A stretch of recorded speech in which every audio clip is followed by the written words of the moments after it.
नमस्कार। आज मैं आपको सुना रही हूँ कमलेश्वर की कहानी आत्मा की आवाज़।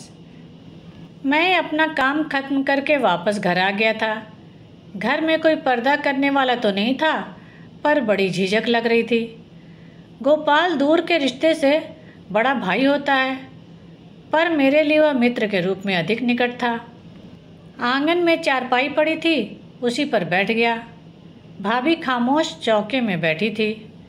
चूल्हे की आग मंझा गई थी। उन्होंने सुलगते कोयले पर घी की कटोरी गर्म होने के लिए रखी थी। मैं पहली बार इस घर में आया था, संकुचित सा बैठ गया। भाभी के पास इस तरह अकेले में बैठना भी अजीब लग रहा था, और जाकर बैठक में चुपचाप बैठने का संकोच लगता था, क्योंकि पराया घर और भाभी से पहली मुलाकात। कदम एकदम नहीं उठ पा रहे थे। शाम काफ़ी झुक आई थी। लालटेन जलाकर भाभी फिर वहीं चूल्हे के पास आकर बैठ गईं। उस उमस और खामोशी के वातावरण में जी घबराने लगा। आंगन में बंधे तार पर पड़े कपड़ों की सिलवटों में अंधेरा भरता जा रहा था, और जलती लालटेन का पीला पीला बीमार सा थकन भरा प्रकाश, और उसके सामने पड़ने वाली वस्तुओं की फैली हुई लंबी लंबी काली छायाएं। घुटन सी महसूस करते हुए, बहुत झिझकते झिझकते कई बार कोशिश करने के बाद एक बार आवाज़ फूटी पड़ी, क्या गोपाल भैया बहुत देर से आते हैं? अक्सर देर हो जाती है। वैसे ही बैठे भाभी ने निर्लिप्त भाव से कह दिया। मैं खामोश हो गया। अब कोई और प्रश्न नहीं था। निदान चौके की तरफ ताकता रहा। चौके की छत को टिकाए रखने वाले दोनों खंभों की चौड़ी काली काली छायाएं फर्श पर पड़कर भीतरी दीवार की कालिक में गुम हो गई थी, और उनके बीच में दबी सकुची सी भाभी बैठी थी।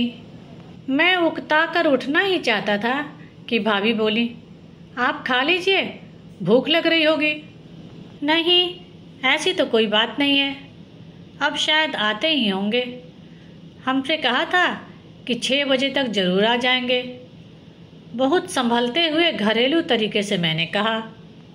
चौके का धुआं अब तक साफ हो चुका था, पर घर के और हिस्सों से अधिक कालिख उसमें फैल चुकी थी। मैं गौर से भाभी को ताक रहा था, क्योंकि यह तय था कि उनकी नज़रें मेरी ओर नहीं उठेंगी। एक काला काला सा भारीपन वहाँ की वायु में भर रहा था। कोई आवाज़ नहीं, ठहरा ठहरा सा सब कुछ, निस्पंद। भाभी जैसे इस ठहराव को जीवन में डालकर अभ्यासी बन चुकी थी। अभी शादी को साल भर से अधिक नहीं हुआ होगा, लेकिन यह गतिहीन ठहराव जैसे जीवन की हर रंगीनी को मिटा चुका है। घी कड़क उठा। भाभी ने उंगलियों से पकड़कर हटा दिया, कुछ इतनी आसानी से जैसे गर्म धातु जरा भी असर नहीं करती। न उंगली थरथराई, न कलाई ने जल्दी की। धुआं छोड़ती हुई ठिंगरी भी अब तक बिल्कुल चुप हो गई थी। काफ़ी देर बाद वो उबती हुई कुछ कहने ही जा रही थी कि गोपाल आ गया। मुझे देखते ही वह बोल पड़ा, काफ़ी अकेलापन महसूस किया होगा, क्या बताऊं, देर हो गई। मैं खामोश रहा। वह कमीज उतारते हुए कहने लगा, इन्हें तो बस रोटी गृहस्थी से काम है। अगर कनस्तर, डिब्बे और शीशियाँ जरा भी बुदबुदाना जानती होती तो शायद हमसे भी बात करने की नौबत न आती। तब भला तुमसे क्या की होगी? हाँ, भाभी बड़ी गंभीर मालूम पड़ती हैं, कहकर मैंने उनकी तरफ नज़र डाली। उनमें कुछ हरकत सी हुई, पर वह शायद पटा डालने के लिए थी। नॉट सीरियसली बट सिली, कहता हुआ गोपाल भीतर कमीज टांगने चला गया। खाना खाते वक्त गोपाल कुछ विरक्त सा हो रहा था। हर चौथे पांचवें कौर के बाद पानी पीता जाता था। हम दोनों साथ ही खा रहे थे। भाभी ने झिझकते हुए हाथ से रोटी थाली में रख दी। गोपाल ने झट से उठाकर रोटी के 4 टुकड़े कर दिए, कुछ इतनी आसानी से कि कोई खास बात नहीं थी। अरे, टुकड़े करने की क्या ज़रूरत है? गर्म तो नहीं है, और मैं लखनऊआ भी नहीं जो इतना तकल्लुफ़ बरत रहे हो। कई बार कहने पर भी जब नहीं माना तो मेरे मुंह से निकल ही गया। हद कर दी यार तुमने भी। भाई मेरी उंगलियां अभी साबित हैं। यह कहकर मैं मेहमान की बू मिटाना चाहता था। ये रोटियां हैं या नक्शे? कोई अफ्रीका का, कोई अमेरिका का? मैं अप्रतिभ सा हो गया। यदि मैं बार बार न टोकता तो शायद भाभी को ये लतीफ़ा न सुनना पड़ता। थोड़ी देर बाद जब बाहर कमरे में आ गया तो बड़ी अजीब सी बात सुन पड़ी। शायद बगल वाले कमरे में ही गोपाल था। काफ़ी साफ सुनाई पड़ रहा था। वह कह रहा था, मैं पानी की तरह रुपया बहाकर घर को ठीक रखना चाहता हूँ, और कुछ नहीं तो आज एक नया ढंग पेश किया तुमने। इसी तरह की शर्मिंदगी मुझे हमेशा उठानी पड़ती है, और तुम अपने तौर तरीकों से बाज नहीं आती। तुम्हारी इतनी मजाल, रोटियां लग गई हैं। गोपाल तैश में कह रहा था। भाभी कुछ बोली थी। चटाक की आवाज़ और गोपाल का गूंजता हुआ स्वर। यही चाहती थी ना? मैं सोचता था कौन हाथ छोड़े, नहीं समझ में आता। फिर हर बात का मुंह पर जवाब। बड़ी गंभीर बनी फिरती हैं। दूसरे दिन जब विदा होने लगा तो जी में आया कि गोपाल से उसके वहशीपन के बारे में कुछ कह दूं, पर हिम्मत नहीं हुई। बाहर निकलने लगा तो दूर से ही मैंने कहा, भाभी जी नमस्ते। नीची नज़र किए ही भाभी जी ने नमस्ते की। मैं सकुचा गया। वे ही सारी बातें मन को भारी किए हुए थीं। उल्लास, खीज, विद्रोह, घृणा, प्यार कुछ भी नहीं। आखिर जीती कैसे हैं वे? घर आते आते उदासी दूर होती गई। कमरे का ताला खोला तो पहली नज़र आए हुए पत्रों पर पड़ी। एक लिफाफे पर नज़र उलझकर रह गई। यह पत्र अवश्य विनती का है, ऐसा मुझे विश्वास हो गया। विनती, आखिर आज मैं तुम्हें याद आ ही गया, 2 साल बाद। कुछ दर्द सा उठा।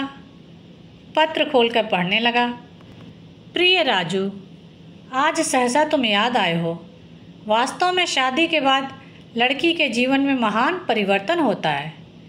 विवाह के बाद पुरुष को रहन सहन का कुछ ढंग ही बदलना पड़ता है, पर लड़कियों को तो पूरी आत्मा बदलनी पड़ती है। यह मेरा स्वयं का अनुभव है। मैंने अपनी आत्मा को बदलने की चेष्टा की है।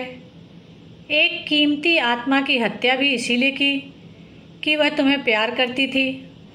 जब मैंने इस नए घर में कदम रखा था तो यही सोचकर कि मेरी आत्मा सदैव के लिए तुम्हारे पास है और शरीर इस नए घर का है। लेकिन बहुत ईमानदारी से कहूँ, बुरा मत मानना, कुछ दिनों बाद मेरी पसलियों की काया में कुछ नर्म स्पर्श सा महसूस होने लगा। आत्मा का स्पंदन होने लगा, और तभी से इस घर के सुख दुख मुझे सताने लगे। मुझे तुम्हारी उदारता पर विश्वास है, इसीलिए लिख रही हूँ। मेरी कही हुई बात की ईमानदारी को यदि तुमने न समझा तो मेरे साथ अन्याय करोगे। सच यह है कि मैं तुम्हें भूलने लगी थी और अब भी बहुत याद नहीं करती। मैं यहाँ बहुत सुखी हूँ, सारे आराम यहाँ हैं। मेरी माँ और पापा का अरमान था कि उनकी लड़की का रिश्ता किसी ऊंचे घर में हो, पूरा ही हो गया। इससे मुझे भी बहुत संतोष मिलता है। शादी होने से पहले मुझे तुम्हारा मोह था। तुमसे दूर होने की सोचकर मैं घबरा जाती थी, पर अब यह सब एक मुलम्मे की तरह उतर चुका है। पर ये जिन्हें तुम अपना खुशनसीब जालिम मित्र कहते हो, बहुत कुछ तुम्हारी तरह ही हैं। तुम्हारी तरह ही हंसते हैं, वैसे ही बात करते हैं, उसी तरह चलते फिरते हैं। सब अंदाज वे ही हैं। हाँ, तुम्हारी आंखें जरा अधिक गहरी हैं, जिनकी बरबस मुझे याद आ गई। आज खाना पकाने वाली महाराजिन नहीं आई। घर की बहू हूँ मैं। खाना पकाने के लिए रसोई घर में गई, शायद पहली बार।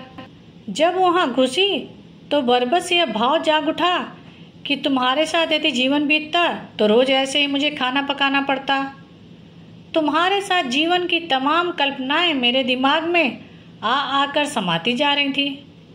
मुझे इस तरह रहना पड़ता, मैं यह करती, मैं वह करती, शाम को तुम्हारे आने की राह देखती, मैं खाना पकाती, तुम बीच बीच में आकर मुझे छेड़ते, कभी दाल में ज़्यादा पानी बताते तो कभी रसोई घर में गर्मी से परेशान देखकर मुझे बाहर ले जाते। मेरी हालत अजीब सी हो रही थी। तुम्हारी हर बात याद आने लगी। अकेले ही रोटी बनाने बैठी तो लगा जैसे तुम अभी छेड़ने आ रहे हो। तुम मेरी आंखों के सामने पूरी तरह से उभरे हुए थे। मेरी हर सांस में तुम बस गए थे। मेरे चारों तरफ तुम थे। तुम्हारे पैरों की आहट हर तरफ से आ रही थी और मेरी हर रोटी टेढ़ी मेढ़ी हो जाती थी। हर गोल बनती रोटी अपने आप टेढ़ी होकर बदशक्ल हो जाती। यह सब मुझे बहुत अपना सा लग रहा था, जैसे पुरानी आत्मा अपने पुराने रूप में मुझे वापस मिल गई हो। खाते वक्त उन्होंने हंसते हुए कहा, वाह, यह किसी खास जगह की रोटियों का नमूना है। माता जी बोली थीं, अरे सीख जाएगी, इसमें हंसने की क्या बात है, अभी आदत नहीं है। पर राजू, मेरी आत्मा तुम्हारी आहट सुन रही थी। मैंने अपने आंसुओं को दोनों की नज़रों से चुराकर सुखा लिया। शायद किसी ने नहीं देखा।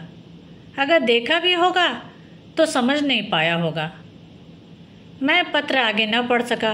घुटन, बेबसी, धुआं, ठहराव, खामोशी और उसमें उबती हुई आत्मा, वे बेबस उठे हुए हाथ और पानी भरी आंखें जैसे चारों ओर थीं, हर तरफ थीं।